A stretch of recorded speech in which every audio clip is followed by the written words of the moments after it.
Okay, another 45 minutes of my life wasted. So I decided that I was going to rough in the new bridge approximately where the intonation would be. So I had to adjust that. Now, this design does have a huge drawback, and on the 12 saddle, this really came through. Hopefully that shows. Every time I went to adjust the saddle, it decided to pop out of its hole. And that low E is just like balancing there. So I'm going to have to play with that once I get the strings on. I've decided that we're going to be running the saddle adjustments that way because there's yet another flaw to this design here if we look at it. Now, this is with the solid bodies. What's wrong with this picture here? You can't get a screwdriver in there or an Allen key in there. It just won't work. Now obviously on the hollows it's further back. When you're dealing with this stupid thing, you can do the low couple of strings but not the upper ones, which is ridiculous. So I'm going to have to adjust them that way. However, the pickup's going to be in the way. So I'm going to have to take the pickup off to adjust the intonation. Yeah, not designed to be worked on, guys, okay? So, and I figured just for shits and giggles, because there's only 4 screws that hold on this pick guard. If you've never seen it, there's the second layer. Goes on, 4 screws there, one last screw there. So this is under the hood. Where am I here? CTS pots.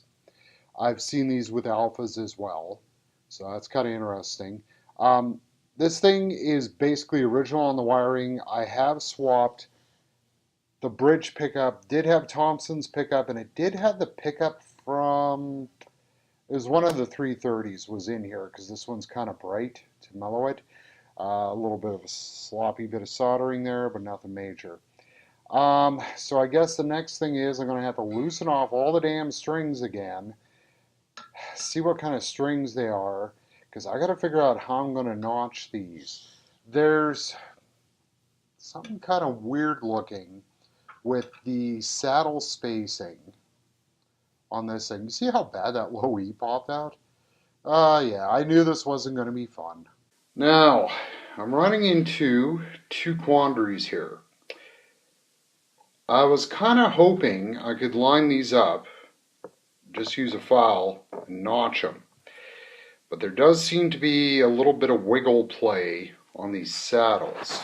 So there's a height difference on the saddles, which could be a little bit fun to work around. One of the things I wanted to attempt to correct is that from the factory, this thing came with the octaves notched down a little too far in my books.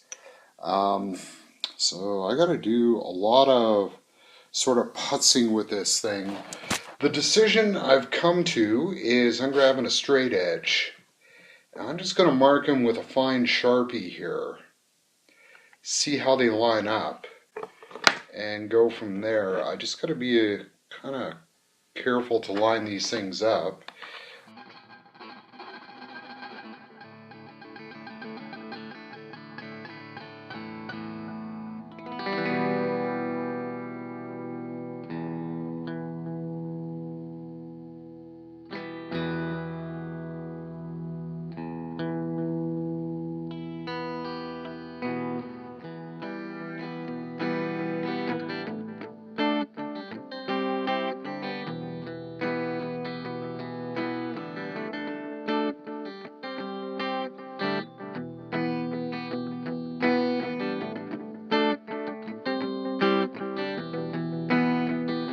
Okay, so day 2. I guess I gotta actually hit these strings now. Damn it. I gotta clean this. I'm not entirely sure. Schmutz. And that's strictly schmutz in there, so I gotta clean this thing. Very schmutzy. Part of that I think is just the finish aging. I think these were still lacquer in this era. Don't quote me on that. So we're gonna have to remove the strings, finish futzing with this bridge. and try to get this darn thing set up in air quotes. Yeah, let's see how long this one's gonna take, shall we?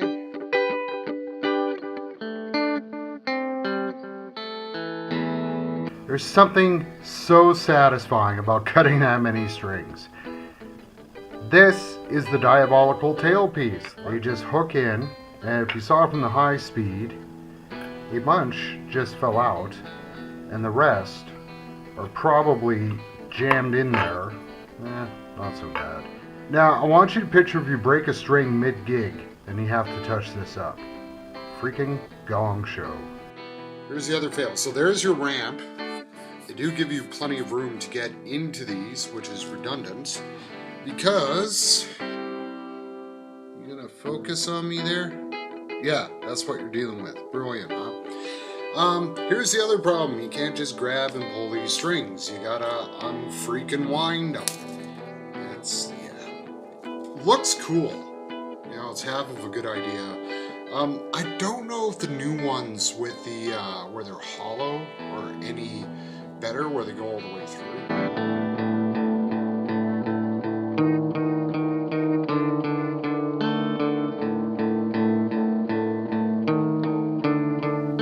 I've gotten 2 off. How long did that take? 3. Yeah, just mindless bitching.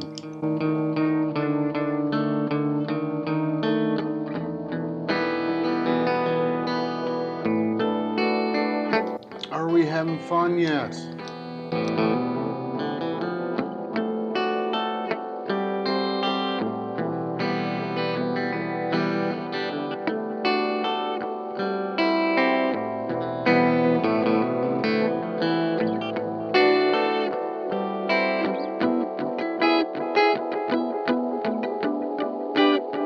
So, if we go up to the peg head, you will notice that I got the strings out. Let me just blow some air in there, and I'm going to show you those routes again. And, you know, for shits and giggles, I'm going to keep this camera going so you guys can understand the pain that you go through on this and how time-consuming it is. So that gives you a better idea of those routes. Tear out in them and stuff like that. Now, could I do much better than these? Frankly, no, but I don't build guitars for a living, so. And also, geez, where was the truss rod cover there? So, okay, I guess it's time to spray, start cleaning this thing. This fretboard is gross. The frets might need a little bit of address.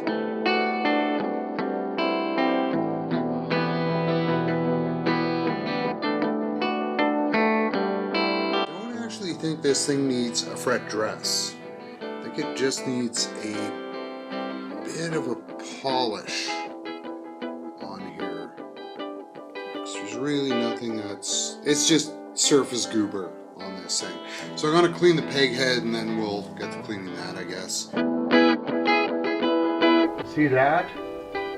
That's why I love Barkeep's Friend. This stuff works amazing. See what a nice job that stuff does? I mean, like, they're not perfectly polished. I spent a little bit more time. If I wanted to scrub more, I could, but I'm just going to hit this with microfiber. Nice and polishing. Let me tell you, this stuff here, I use and endorse this product beyond the point of belief, and that's why. Here's something interesting. Pick guard. Nameplate. There are even different whites on the back. So I wonder how old this was before it was put on the guitar.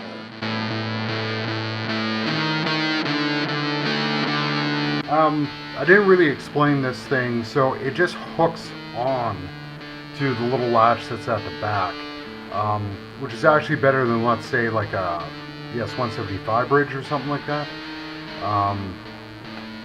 And you make out the little spot weld mark there. Funny as heck.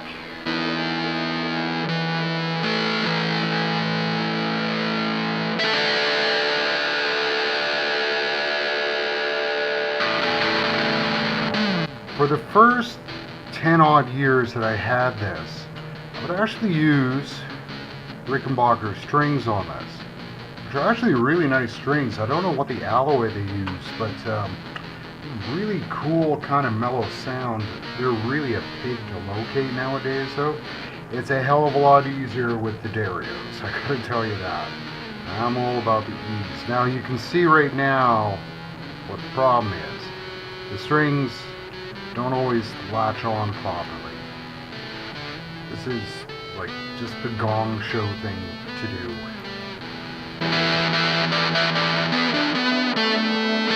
Now, this is where the fun really begins. We're not out of the woods yet, kids. We lost one. What did we lose? Okay, so now what you gotta do, you gotta wind the octaves first.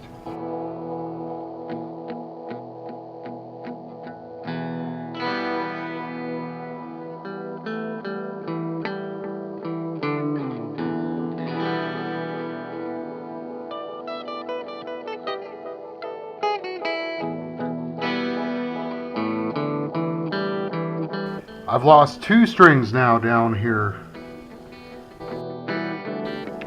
And this is where this diabolical thing becomes. So anybody out there who's going to sit there and say, oh dude, Ricks aren't that bad. You see this? You see what you're going through. This is also why I don't restring this guitar anywhere near as much as my other guitars.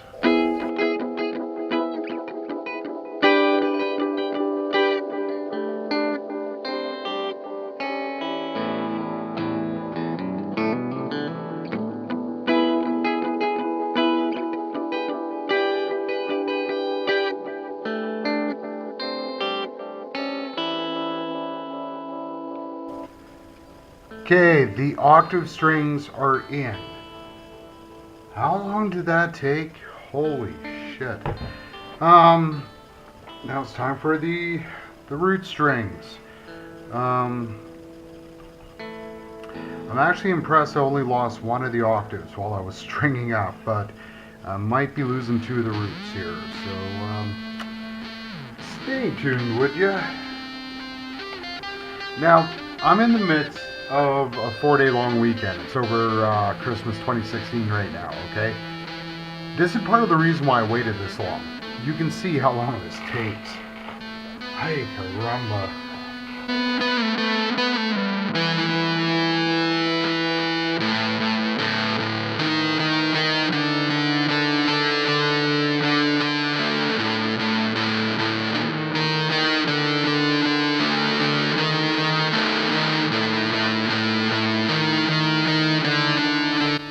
This is what you run into. That's an E, that's an E. Life sucks.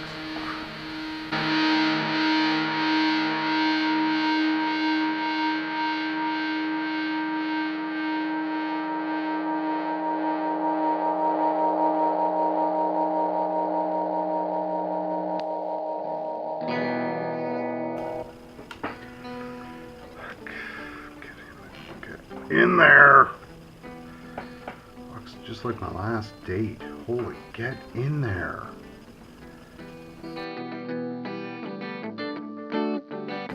Ah, for fuck's sakes, I went into the wrong one. Okay.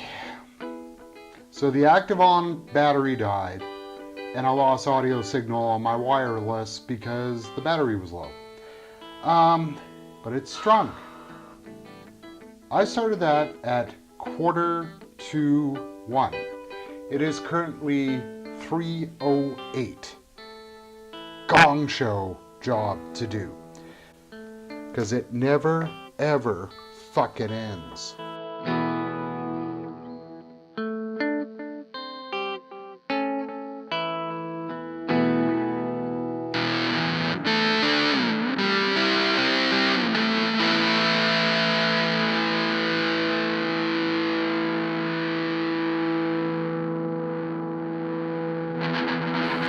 Okay, the root D is a hair out. I'm gonna have to play. I'm just gonna try it because the rest of it's fine right now and see how that works. So there. Okay, next thing's next. The action is about right on the height. So now comes the biggest gong show. I've got to do the neck relief. Relief on a Rickenbacker. If you've got a guitar of quality where you're not dealing with the gong show of this system, you'll sit and fudge and make sure that that relief is dead perfect. On a Rickenbacker, it'll do as the rule of the word.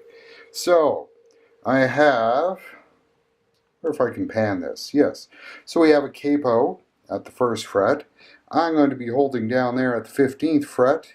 We're going to check the 7th fret and the 9th fret. 0.012.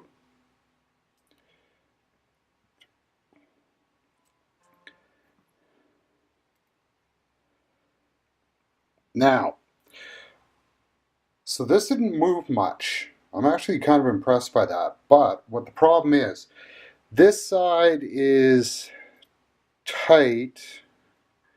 Where am I here? It's tight. It's a little flat, but it's serviceable.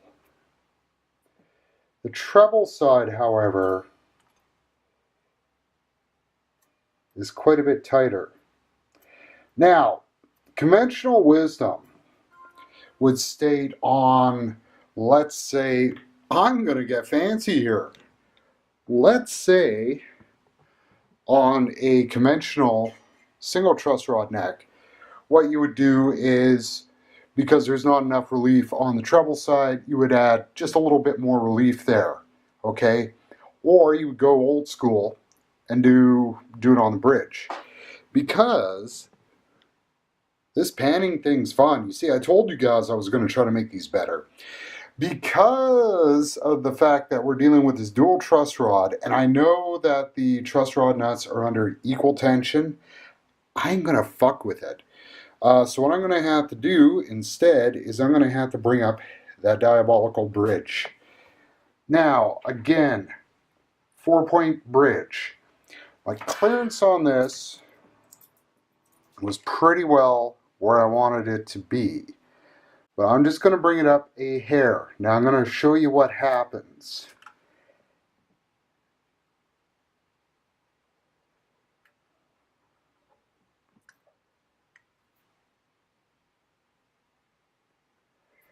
That's still solid. So what you got to do is you got to check all 4 sides.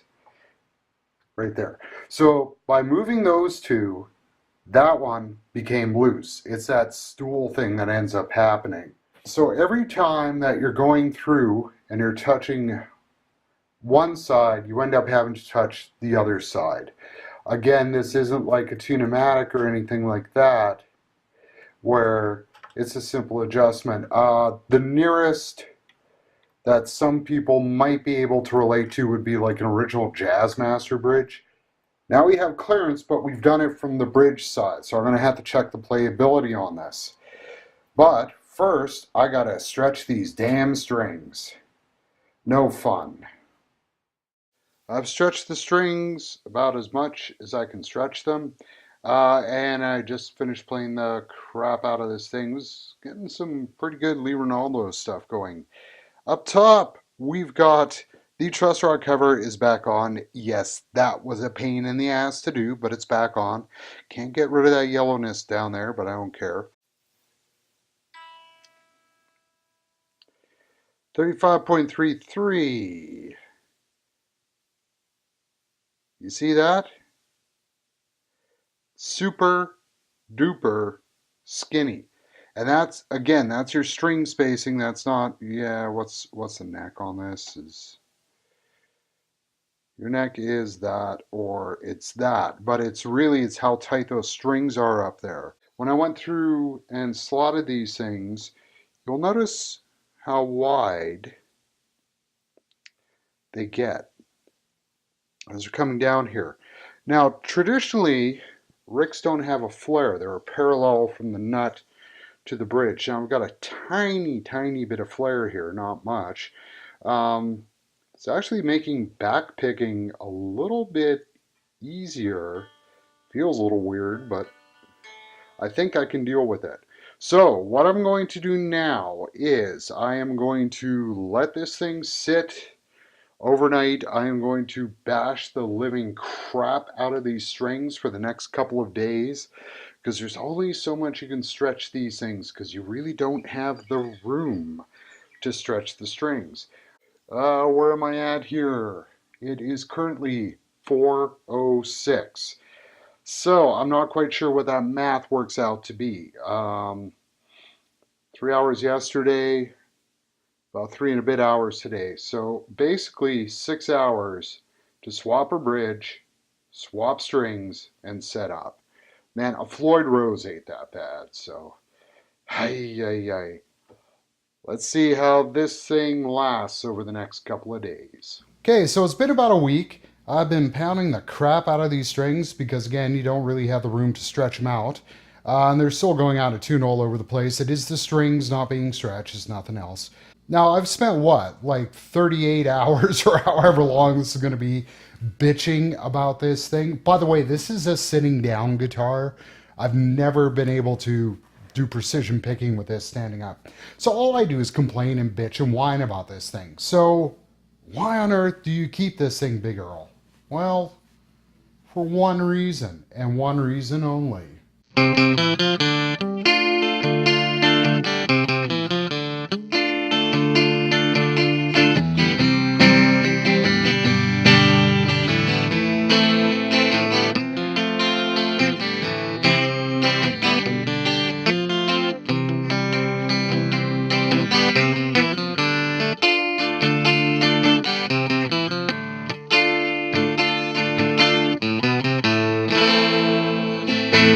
That reason. Nothing sounds like this, okay? Actually, ever since I stretched the strings and everything on this, for the last week, I've been going online going, I really need to get another 12 string. This thing's driving me up the wall. And, but everything I'm looking at, I'm like, okay, it's not going to substitute this. It's not going to replace this. It's going to complement this. Something where it's a little bit easier to play. Simply because of that ludicrously skinny first fret, which, frankly, given my old man hands, I can't even play in the first position on this thing anymore. Not that I could ever really play that well on it in the first place. So why do I call this thing Billy? Well, you get a 12 string like this, and you figure you're going to be able to do all of the...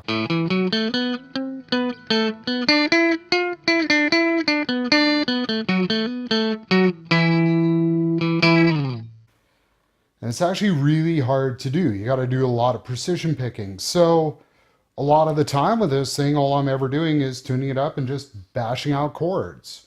And bashing out chords, Billy Bragg, right?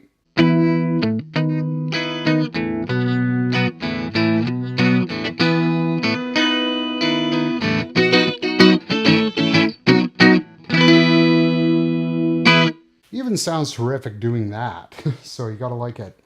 When we're dealing with this thing, one of the biggest headaches that I was running into is, again, this bridge system with the crazy screws and this tailpiece here. People will go through and they'll grab other guitars, throw Rick pickups on it, trying to make it sound like a Rick, and it doesn't. And the key to any guitar, after you play thousands, you will learn one of the biggest sonic things that affects guitars is the bridge and the tailpiece system. And I'm going to illustrate that with a neat little recording trick for y'all. So what I've done is I've put a 2020 here up by the bridge system, and we're completely unplugged, as you can tell. I want you to listen to something here.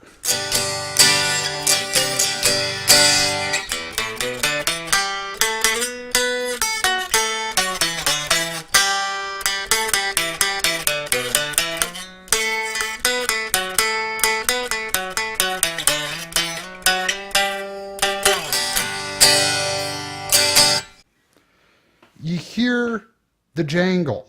that's happening there. That's not a 12-string jangle. If you go through and you play a guitar with, let's say, a tuno style or one of those S styles that have 12 saddles, it doesn't do that.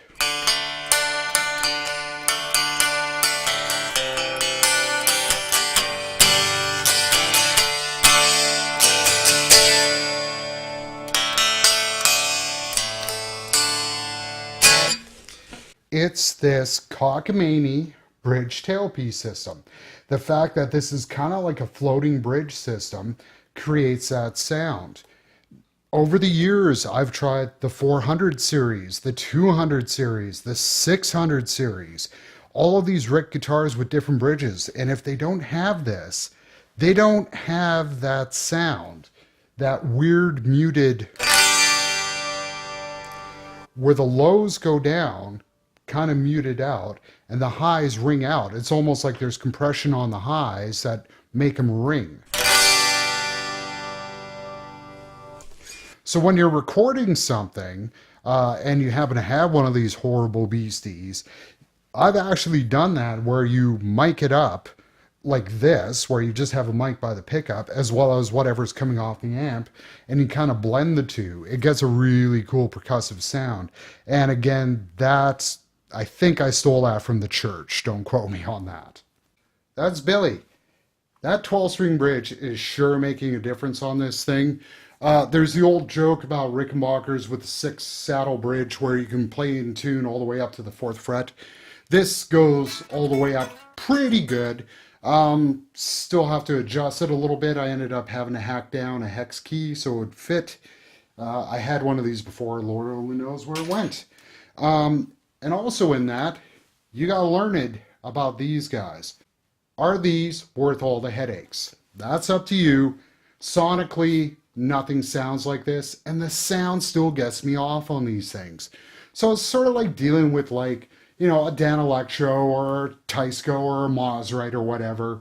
You have to put up with the idiosyncrasies in order to get the tone you want. And in this case, I think it's totally worth it. And besides, it owes me nothing, so I really don't care.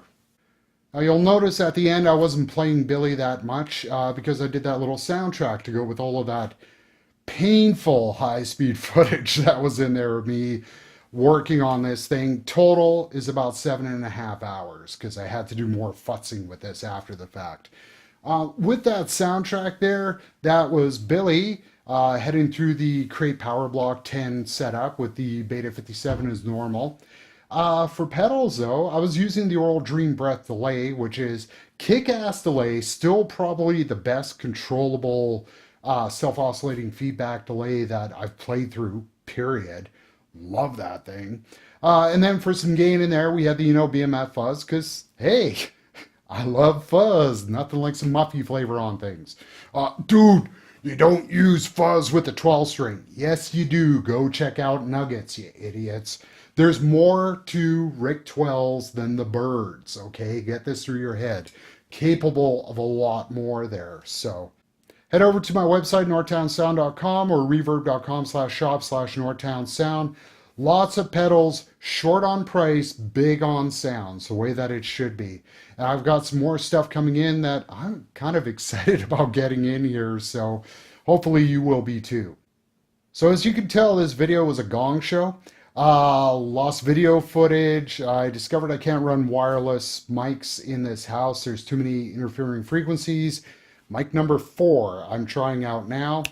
That makes camera number 4, I think, but the first really good one. I'm trying to get these things better because people watch this stuff. It blows my mind.